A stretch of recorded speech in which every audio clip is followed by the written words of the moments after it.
Buenas noches, buenas tardes o buenos días, dependiendo de a qué hora nos estén escuchando. Bienvenidos a Historias con Bersabat.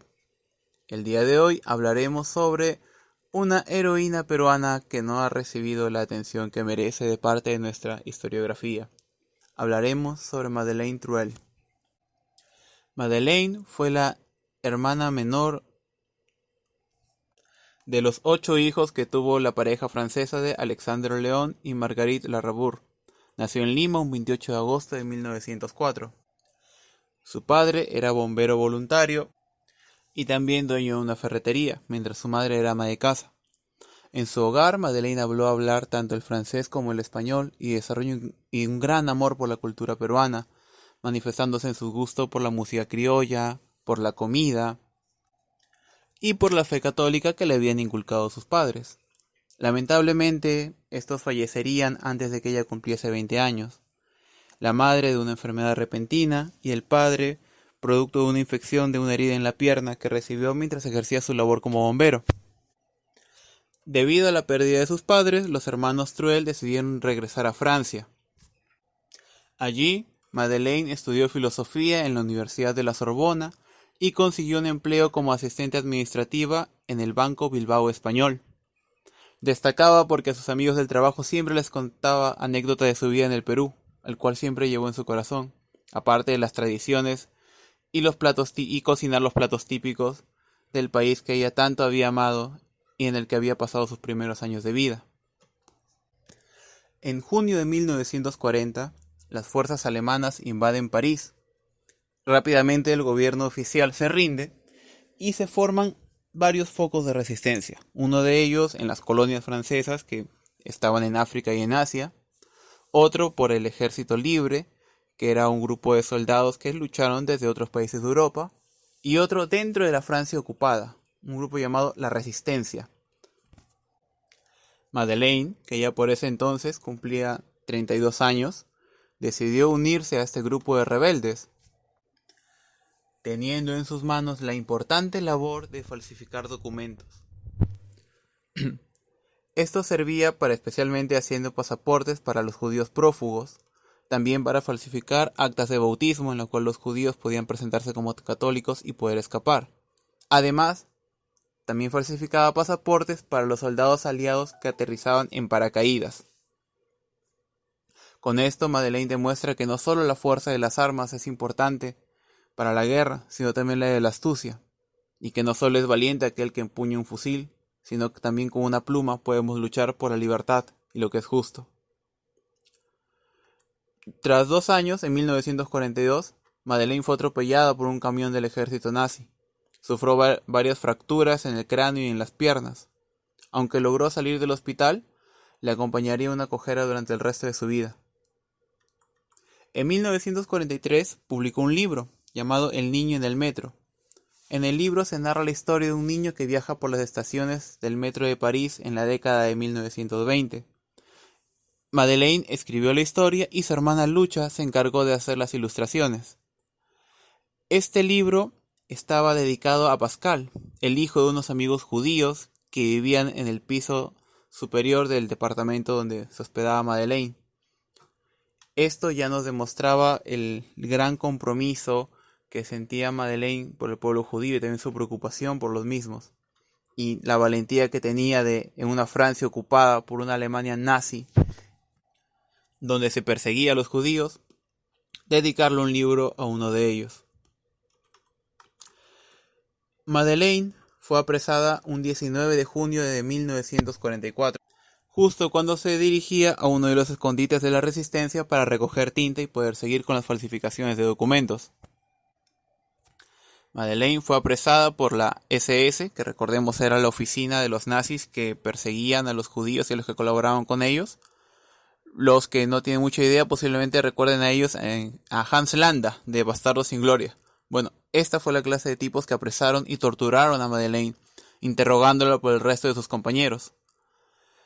Recordemos que su salud ya estaba frágil por el accidente de camión, y aún así Madeleine resistió y no delató a ninguno de sus compañeros ni dio ningún detalle sobre la resistencia. Tras algunos meses en prisión, Madeleine fue trasladada a un campo de concentración en Brandenburgo, Alemania, siendo deportada desde Francia. En el campo de concentración ejerció la caridad que ella había aprendido desde muy joven. El poco alimento que les daban lo compartía con los más necesitados y a pesar de todo logró mantener la alegría y el ánimo, contándole a sus compañeros de prisión las anécdotas bonitas que ella recordaba del Perú, que incluso en los momentos más oscuros, los recuerdos de este país llegaban a ella como una luz para los tiempos difíciles que le había tocado vivir. Por este motivo, sus compañeros de celda se referían a ella como el pájaro de las islas. Los que ya saben un poco de la Segunda Guerra Mundial, ya saben que es 1945 cuando el régimen nazi empieza a resquebrajarse.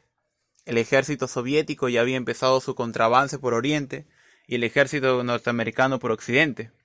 Las tropas alemanas empezaban a desorganizarse y cometieron un último acto horrible. Empezaron a organizar marchas de la muerte. ¿Qué significaba esto? Los prisioneros de los campos de concentración, en su mayoría judíos, eran sacados de los mismos y obligados a caminar hacia otras bases más al interior de Alemania.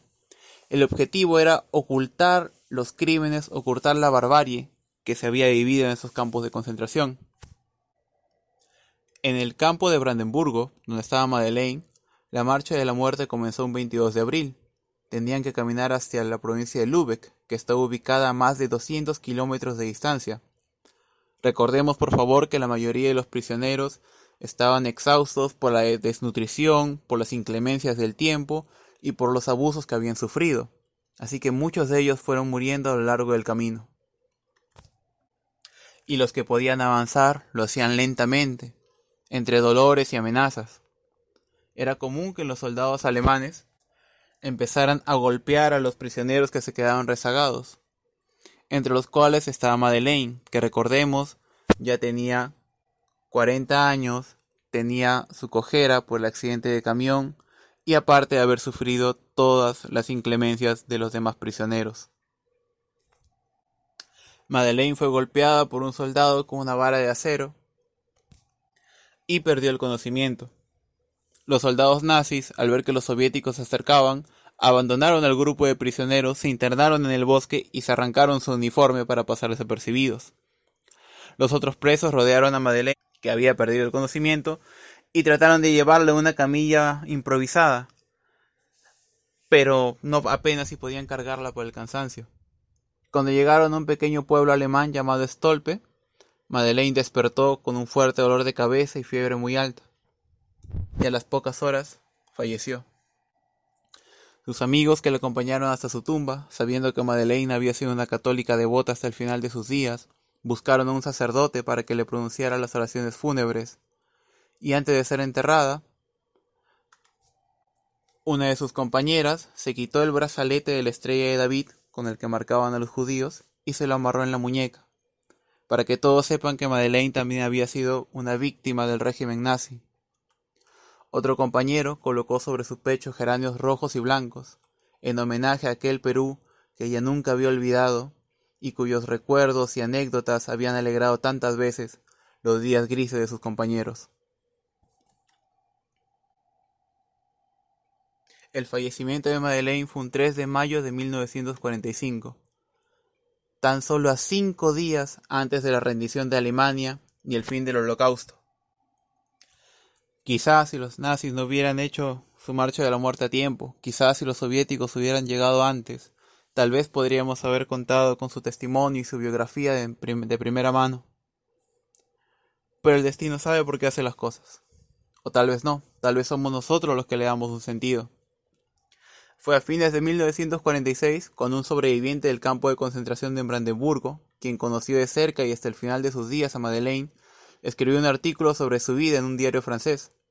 Y es a partir de allí que recién su nombre empieza a ser reconocido por el mundo. El nombre de Madeleine está inscrito frente a la Catedral de Notre Dame en París, en un memorial que es un homenaje a todas las personas que fueron deportadas desde Francia hacia los campos de concentración alemanes. Madeleine tiene el amargo honor de ser la única latinoamericana en aquel memorial.